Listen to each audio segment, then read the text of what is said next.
Kembali lagi di channel Trending Militer, channel yang mungkin bisa menambah wawasan dan informasi yang belum kalian ketahui. Dilansir dari laman CNBC Indonesia, Indonesia telah menandatangani kontrak pengadaan 42 jet tempur Rafale buatan Dassault Aviation pada 10 Februari 2022. Momen tersebut terjadi saat kunjungan Menteri Angkatan Bersenjata Prancis saat itu Florence Parly. Nilai kontrak itu sebesar 5,8 miliar euro. Sementara apabila mengacu pada data dari pihak Indonesia, akuisisi Rafale membutuhkan biaya 7 miliar AS dolar, termasuk dukungan logistik namun belum termasuk persenjataan. Dari 42 unit jet tempur Rafale, 6 buah diantaranya menggunakan alokasi penetapan sumber pembiayaan 2021 untuk Kementerian Pertahanan senilai 1,1 miliar AS dolar. Kini yang menjadi tantangan adalah bagaimana ketersediaan rupiah murni pendamping untuk program itu agar kontrak dapat memasuki status efektif. Kerjasama pertahanan Indonesia dan Prancis diatur dalam Defense Cooperation Agreement yang ditandatangani oleh Menteri Pertahanan RI Prabowo Subianto dan Menteri Angkatan Bersenjata Florence Parly pada 28 Juni 2021 di Paris. Akuisisi Rafale termasuk bagian dari Defense Cooperation Agreement, selain pembelian kapal selam kelas Corpene.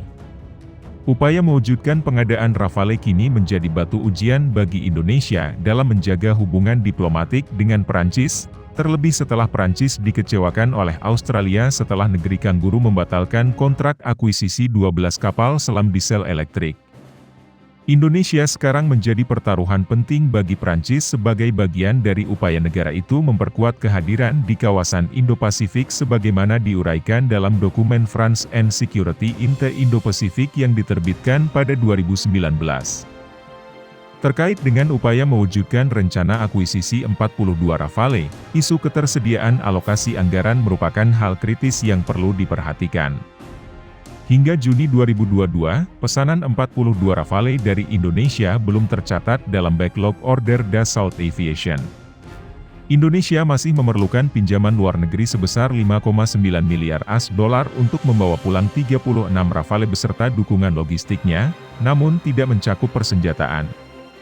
Dari total alokasi pinjaman luar negeri periode 2020 hingga 2024 bagi Kementerian Pertahanan sebesar 20,7 miliar AS dolar yang ditetapkan oleh Kementerian Perencanaan Pembangunan Nasional, Bappenas, pinjaman murni sebesar 17,6 miliar AS dolar.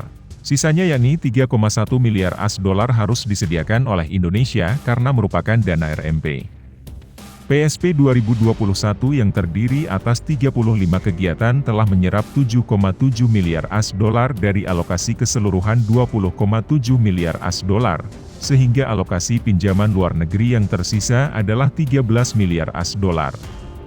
Dalam perkembangan terakhir, Kementerian Pertahanan mempunyai rencana mengalihkan 12 kegiatan dari 35 kegiatan dengan nilai 1,3 miliar AS dolar.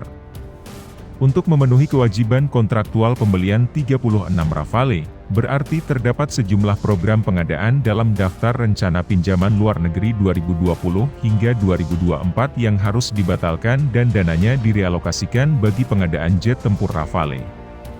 Pertanyaannya, kegiatan apa saja yang akan dibatalkan dan milik angkatan mana saja demi 36 Rafale? Cara lain agar pembelian 36 Rafale dapat berjalan namun tidak mengorbankan kegiatan lainnya dalam daftar rencana pinjaman luar negeri adalah tambahan alokasi pinjaman luar negeri dari Kementerian PPN, Bappenas dan Kementerian Keuangan. Apakah akan ada tambahan alokasi pinjaman luar negeri untuk Kementerian Pertahanan sangat tergantung dari lobi antar kementerian, kondisi keuangan negara dan prioritas belanja pemerintah. Rencana pembelian 36 Rafale tergantung pada Kementerian PPN, Bappenas dan Kementerian Keuangan. Apakah kontrak 36 Rafale akan masuk dalam daftar rencana prioritas pinjaman luar negeri yang selanjutnya disusul oleh penerbitan penetapan sumber pembiayaan?